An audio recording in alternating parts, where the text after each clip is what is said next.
Bon du coup, qui est plus fort, Superman ou Goku? Eh bien on va voir avec les différents points du Power Grid de Marvel, histoire de les mettre à la même échelle. Bon, si on commence par l'intelligence, vous allez être beaucoup à vouloir mettre Goku dans les teubés. Et je vous comprends, vu que l'animé Dragon Ball Super en a fait un, en mode... Bah, c'est quoi un bisou? Sans parler du filler concernant sa désastreuse tentative de passer le permis. Bon, en vrai cet épisode, il était marrant. Pourtant, il est pas si con que ça. Il a été éduqué par Tortue Géniale et Kami-sama, alias Dieu, et en combat, c'est un bon stratège quand il veut. Donc pour moi, c'est un mec qui a une intelligence normale. Quant à Clark, par contre, ça rigole zéro. Loin d'être idiot, le meilleur ami de Batman est assez rapide et intelligent pour apprendre des études de médecine en quelques secondes, pour faire une chirurgie d'urgence, ou même analyser des images plus vite qu'un super ordinateur. Donc là, on est au moins sur un niveau génie pour notre petit reporter de Smallville. En termes de tactique, genre Battle IQ, ils sont certes similaires, mais je pense que Superman, avec sa façon de réfléchir en mode super ordinateur, bah il penserait beaucoup plus vite. Donc sur ce coup là, léger avantage à Superman. Question force, pour Goku, on va le juger à partir de sa dernière transformation en date, avec l'Ultra Instinct maîtrisé. Bon, je vais pas faire tous les calculs avec les 8 tonnes, le Super Sun 3 qui fait x400, etc. etc. Mais quand on sait qu'en Super Sun God contre Beerus, il a fait trembler l'univers, bah on sait que sa force est inquantifiable. Et pour Superman,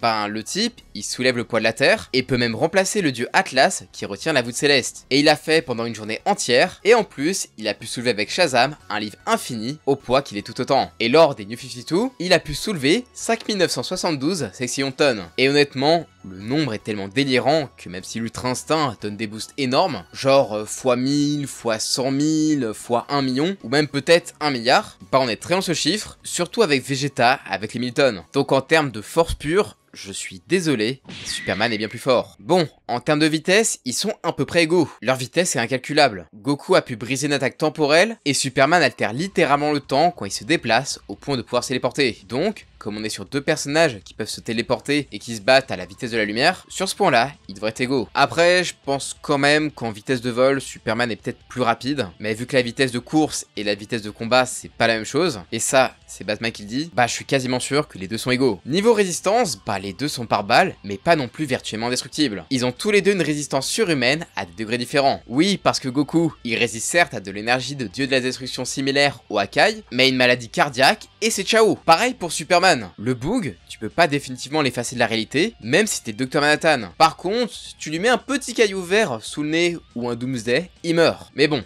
qui est le meilleur sur ce point-là, ça, on le verra plus tard. Concernant la projection d'énergie, ils maîtrisent tous les deux de multiples types d'énergie. Goku avec ses capacités de maîtriser le ki, mais aussi le ki divin, et Superman avec sa maîtrise de l'énergie solaire pour envoyer ses gros rayons oculaires, ou encore la maîtrise de sa bioélectricité. Par contre, comme c'est des énergies complètement différentes, difficile de dire qui des deux aurait l'avantage sur ce point. Pour leur maîtrise des compétences de combat, c'est un peu compliqué et on pourrait peut-être partir sur une égalité avec deux combattants qui maîtrisent plusieurs styles de combat. Pour Goku, c'est évident, vu les nombreux maîtres qu'il a eu et qui l'ont appris plusieurs styles de combat, et pour Superman, comme j'ai déjà dit précédemment, il a lui aussi appris plusieurs arts martiaux différents et a lui aussi plusieurs maîtres. Donc dans un combat sans pouvoir, comme dans Superman versus Muhammad Ali, je pense qu'on aurait quand même un vrai combat. En théorie, Superman, il a l'expérience, mais vu qu'il s'en sert presque jamais, vu comment il surpasse les autres, bah je pense quand même que Goku le surpasse. Pour autant, malgré des stats qui se valent sur le papier, en combat pur, ça serait clairement pas la même. Alors oui, Goku a démontré à de maintes reprises que c'était vraiment un champion des arts martiaux expérimenté qui sait s'en servir à son avantage. Là où Superman, il a plus tendance à cogner plus fort et plus vite pour terminer ses fights, tant il est souvent beaucoup trop puissant pour ses adversaires. Mais est-ce que ça suffirait à Goku pour l'emporter? Eh bien malheureusement, non. Oui je sais, là vous devez crier, ok. Goku peut prendre le dessus au corps à corps, mais il va faire quoi comme dégâts? Bah, pas grand chose. Si Superman peut survivre à se faire écraser par deux planètes comme New Genesis et Apocalypse sans broncher, c'est pas un punch de Goku qui va le tuer. Alors qu'à l'inverse, on a bien vu que l'explosion de la Terre dans la résurrection de Freezer suffit à buter un Vegeta en Super Saiyan Blue. Après Goku, il a toujours ses Kamehameha, ses Genki Dama et toutes ces autres techniques de ki que Clark n'a pas. Ça peut le blesser, ça je dis pas, mais ça va pas le vaporiser pour autant, puisqu'il a survécu à de puissants rayons Omega de Darkseid, ou encore les lasers de l'Anti-Monitor, un être mangeur d'univers. Donc ça le tuerait pas. À l'inverse, par contre, un punch de Superman pourrait bien être mortel pour Goku. Et là, on parle de Superman, pas de Granola ou de Moro qu'il avait déjà bien amoché. Superman, pour rappel, il est si puissant qu'il peut détruire une dimension lorsqu'il se bat contre un autre Superman. Et c'est tout l'espace-temps qui se brisait et se mettait à trembler complètement. Mais le pire, ça reste le fameux coup de poing qu'il a mis au forgeur de monde. En se baignant dans plusieurs soleils, Superman a canalisé toute sa force et sa puissance en un seul coup qui laissa un cratère de la taille d'un continent tout en détruisant le multivers de la 6ème dimension. Alors ok,